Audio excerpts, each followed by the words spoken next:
서울 집값 하면은 보통 우리가 강남부터 이렇게 떠올리게 되죠. 그런데 요즘은 좀 이상합니다. 강남은 지금 주춤하고 있는데 오히려 노원구, 구로와 같은 이런 외곽, 중저가 지역이 거래도 활발하고 이쪽 지역들의 흐름들이 지금 상당히 좋은 모습들이 나타나고 있습니다. 왜 이런 또 양극화 현상이 벌어지고 있는 걸까요? 서울 전체도 같이 오르는 게 아니라 돈이 들어갈 수 있는 가격대와 실수요가 버틸 수 있는 이런 지역이 따로 움직이고 있기 때문입니다. 자, 오늘은 강남의 하락, 강북의 상승, 외곽의 상승을 단순 반등으로 볼 게 아니라 서울 집값의 중심축이 바뀌고 있는 건 아닌지 같이 고민해보는 시간을 가져보도록 하겠습니다. 많은 분들이 이런 생각을 하죠. 서울이니까 서울은 오를 때 다 같이 오르는 거 아니야? 서울이 오르면 지방이 다 오르는 거 아니야? 굉장히 많은 분들이 오해를 하고 계신 부분인데요. 부동산 시장은 지역마다요, 상승과 하락의 사이클이 다 다릅니다. 그래서 서울이 올라도 떨어질 수 있는 지방이 있고 서울이 내려가도 올라갈 수 있는 지방이 있을 수 있는 겁니다. 서울 내에서도 어때요? 고가 시장이 올라가는데 중저가 시장은 지지부진한 상황이 펼쳐질 수도 있는 거고요. 반대로 서울의 고가 지역이 지지부진한데 외곽 지역이 올라갈 수도 있는 겁니다. 지금은 서로 다른 흐름을 보이고 있는 디커플링 지금 시장이 또다시 시작됐죠. 불과 작년까지만 해도 고가는 잘 나가고 중저가는 안 나가는데 최근 들어서는 어때요? 지금 완전 반대 현상이 지금 나타나고 있는 거죠. 이거는 강남의 하락과 외곽의 어떤 상승을 단순 어떤 이런 반전으로 이 정도의 문제가 아니라 바로 대출 가능한 가격대, 그리고 실수요 유입, 그리고 전세난, 규제 영향, 이런 것들이 어디에 몰리고 있는지를 같이 종합적으로 봐야 될 것 같습니다. 지난 3개월 동안 실거래가 지금 과연 얼마나 일어나고 있는지를 한번 보도록 하겠습니다. 파란색 지역은 거래가 없는 거고요. 빨간색에 가까울수록 거래가 많은 겁니다. 자, 이렇게 보면 한눈에 보이죠? 어디가 거래가 제일 많아요? 노원구가 거래가 제일 많습니다. 1580건이에요. 그래서 노원구가 압도적으로 거래가 많습니다. 지금 성북구 같은 경우도 800건,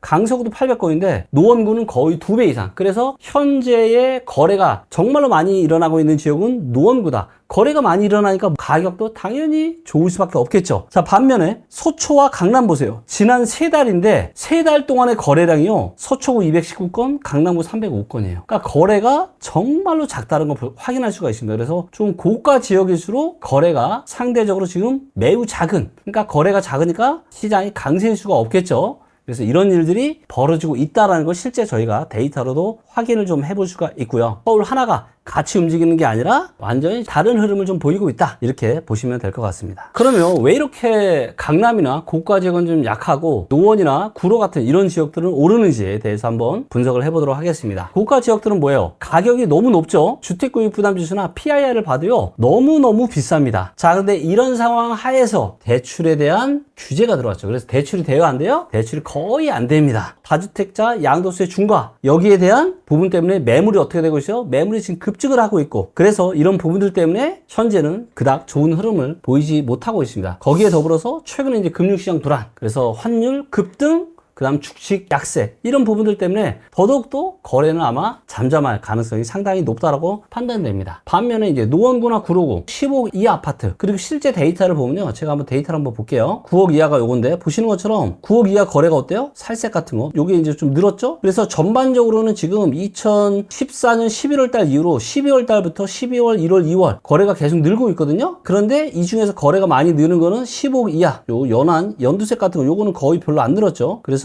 보시면 요 초록색, 진한 초록색 10억 이하, 그 다음 살색 9억 이하, 그리고 5억 이하, 5억 이하도 좀 늘었죠. 네, 그래서 서울에 지금 5억 이하 아파트들이 좀 있습니다. 그래서 이렇게 이쪽 저가 지역들에서 이 거래량이 두드러지게 조금 늘어나고 있는 현상이 벌어지고 있다라고 판단이 되고 있습니다. 그러면 이게 이제 중심축이 이동이 되는 걸까요? 아니면 일시적인 키맞추기일까요? 일시적인 키맞추기라고도 해석을 좀 할 수가 있을 것 같은데요. 단순 어떤 풍선 효과나 가격 갭매우기 있을 수 있죠. 왜냐하면 서울의 중저가 지역은 21년의 고점을 전혀 회복하지는 못했습니다. 그때가 가장 사상 최고가였어요. 그런데 반대로 강남이나 서초 있는 고가 지역은 어때요? 21년 고점을 훨씬 더 뛰어넘었죠. 그래서 하나는 너무 가격이 올라있고 하나는 여전히 21년 고점보다 낮으니까 키 맞추기를 어느 정도 할 필요가 있죠. 고평가된 거는 다시 좀 내려오고 저평가된 거는 약간 좀 올라가고, 저도 말씀을 드렸던 게 뭐예요? 실수요자라고 하면은 서울의 외곽 지역들, 이런 지역들은 거품이 그렇게 많이는 없으니까 내 집 마련이라고 하면은 외곽 지역은 매수해도 괜찮다, 제가 이런 말씀도 드렸던 거고요. 중심축 이동의 시작이다라고 또 해석을 할 수도 수도 있는데 어떻게 보면 정확하게는 이제 서울에 대한 중심축이 강남 서초에서 저까지로 이동을 할 수는 없죠. 하지만 뭐예요? 지금 대출에 대한 부분들 때문에 그리고 양도세 중과 유예에 대한 이런 부분들 때문에 일시적으로 외곽 지역은 여전히 수요가 있을 수밖에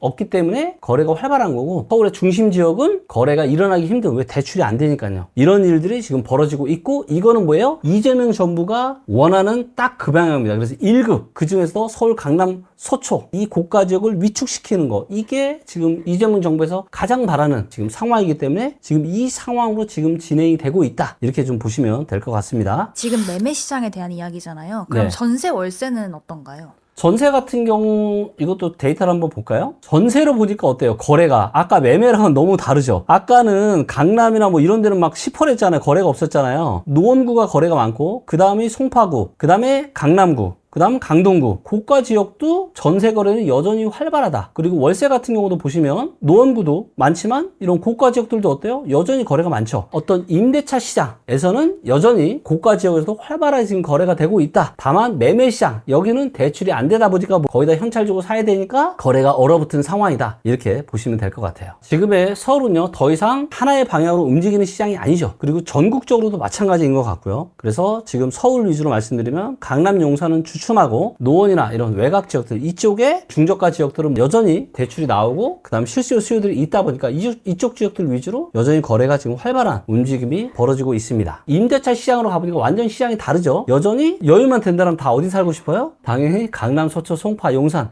좋은 지역에 살고 싶죠. 그러다 보니까 이쪽 시장의 임대차 거래는 여전히 굉장히 활발하게 지금 진행이 되고 있는 것을 확인해 볼 수가 있습니다. 앞으로 또 부동산 시장이 어떻게 될 거냐, 여기에 있어서는 저는 뭐 정부의 정책이나 그다음에 양도세 중과 유예 끝나고 난 시장 움직임, 정부의 하반기에 부동산 대출 관련한 정책들, 이런 것들도 굉장히 중요하지만, 이것보다 저는 지금은 뭐가 훨씬 더 중요하냐? 지금 이제 환율, 중동 전쟁으로 인해서 유가가 올라가고, 이로 인해서 금리가 올라가고 환율이 올라가고, 이런 게 지금은 26년 하반기에 부동산 시장에 훨씬 더 큰 메가톡급 영향을 발휘할 가능성이 아주 높습니다. 그래서 이 부분에 대해서 면밀하게 계속 지켜보시면서 하반기 부동산 시장에 대한 흐름을 잘 읽어 나가야 될 것 같습니다. 오늘 내용은 여기까지고요. 앞으로도 여러분들에게 도움되는 영상으로 찾아뵙도록 하겠습니다. 감사합니다.